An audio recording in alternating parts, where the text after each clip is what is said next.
This is me stealing the BitLocker disk encryption key from this laptop in just 43 seconds, simply by poking it with a $4 Raspberry Pi Pico. This allows me to access all BitLocker protected data on this system and even lets me backdoor it. Let's see how it works.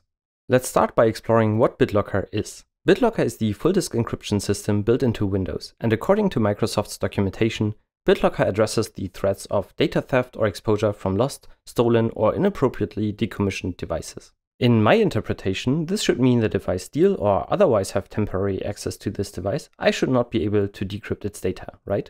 And further down on this page, it's documented that BitLocker provides maximum protection when used with a trusted platform module. Well, luckily, this Lenovo laptop here contains a TPM, and so according to the Microsoft documentation, BitLocker should provide maximum protection of my data on this system. In the Windows settings, it's clear that BitLocker is indeed turned on, and when we remove the SSD and try to read the Windows partition on another computer, it doesn't work. The entire Windows partition is encrypted, and we can't access or modify any data on it. But wait a minute, when I plug it back into the Lenovo computer, the computer starts up fine. But how does Windows load when the entire hard drive is encrypted? I didn't enter a password during boot, so how is the encryption key protected if not by my password? Well, as mentioned, BitLocker uses the TPM, the Trusted Platform Module. A classical TPM is a dedicated chip on the motherboard of your computer. And when we open up this Lenovo laptop and remove the motherboard, we can find the TPM chip on the backside hidden underneath this tape. A TPM is a special chip that provides cryptographic functionalities such as encryption key storage, generation of random numbers, signature creation and verification, attestation, and so on. And in the case of BitLocker, the TPM basically stores and protects the key that we need to decrypt the Windows partition. But how does Windows actually get this key out of the TPM? Well, simplified, during boot, the different components of the system, for example the BIOS or UEFI, hash their firmware and their configuration and send that hash to the TPM. This process is called a measurement. We basically measure the current configuration of the hardware or software. On the TPM, this hash is used to update so-called PCRs, Platform Configuration Registers. Basically, the TPM takes the current value of the PCR and the new measurement, hashes them both together and stores the result as the new value of the PCR. This process will then be repeated, for example, for the bootloader and other components in the boot chain. And as the new PCR value is always a combination of the previous value and the new measurement, we can determine whether anything in the boot chain has been modified. There are multiple different PCRs, with each containing a measurement of a certain set of components. Some will change when you replace hardware, some will only change when you, for example, replace the bootloader, and you can even configure which PCRs BitLocker should use. The idea is that as long as your system can be considered trusted and unmodified, the TPM will unseal the key. But there's one problem here. The communication between the processor and the TPM is unencrypted. And when the key is unsealed, the TPM will send it in clear text to the CPU. So if we manage to sniff the bus between the processor and the TPM, we will be able to steal the BitLocker key. So let's try to do just that. We first have to understand how the processor communicates with the TPM. The physical protocol depends on the chosen TPM, but on my laptop, the TPM is connected by LPC, the low pin count bus. This bus is relatively simple. We have a simple clock signal and then 4 bidirectional data lines that are aligned to that clock. There's also a frame signal, which indicates when a new transaction starts. There are more signals to LPC, but these are the ones we care about. And to sniff out the BitLocker key, we need to somehow get access to these signals. Now sure, I could just solder wires directly to the TPM, but I found that on a lot of laptops, there are easier ways to access the TPM data lines. So I started probing around on the mainboard with my multimeter, and I found that most of the signals of the LPC bus are easily accessible on the back of the mainboard. Hidden underneath this black tape here is an unpopulated connector, and after measuring around a bit, I found that most of the LPC signals are available on this connector, the 4 data lines and the frame signal, but no clock signal.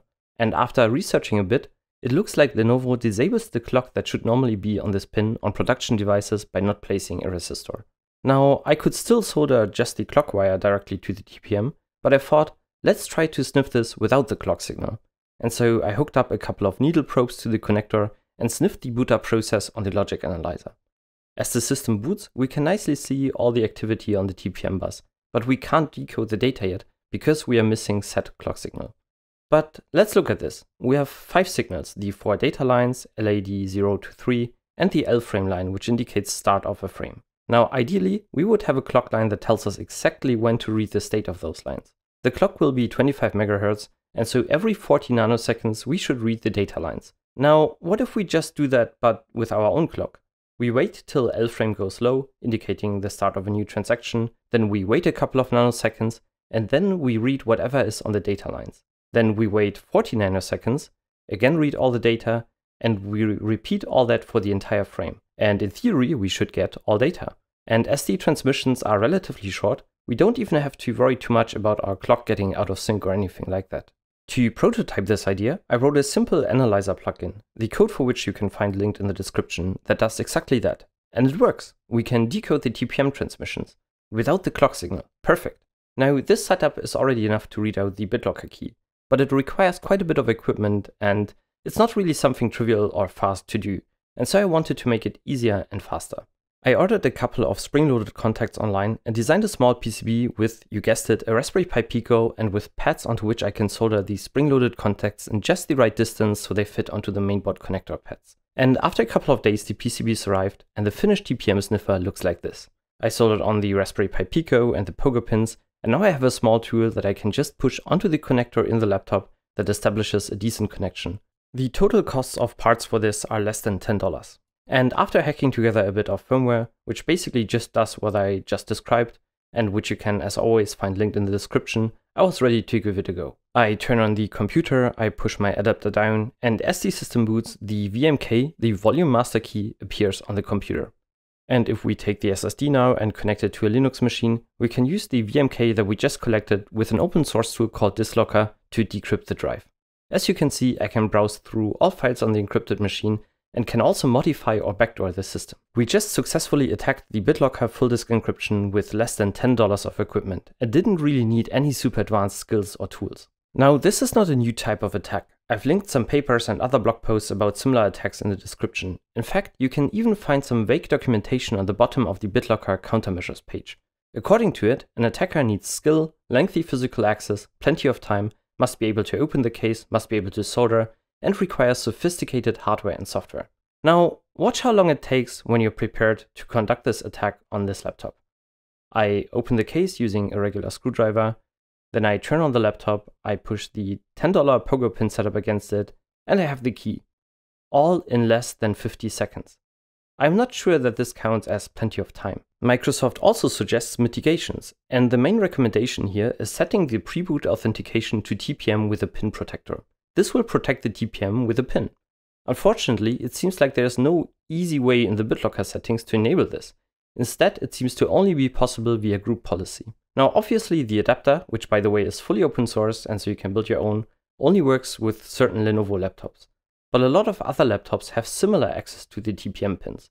For example, Pascal, a friend of mine who also gave me a lot of information about TPMs and their usage, provided me with a picture of a Microsoft Surface Pro. Again, the LPC bus is easily accessible on the back of the device. In this case, he even just cut a hole in the case instead of removing the backside.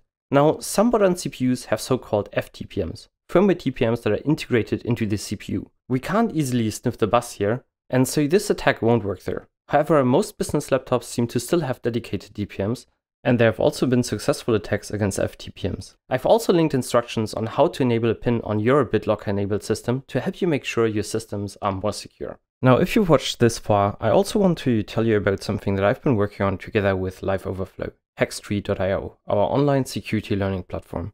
On Hackstreet.io, you will be able to learn reverse engineering, hardware hacking, web security, and more in well-produced micro courses.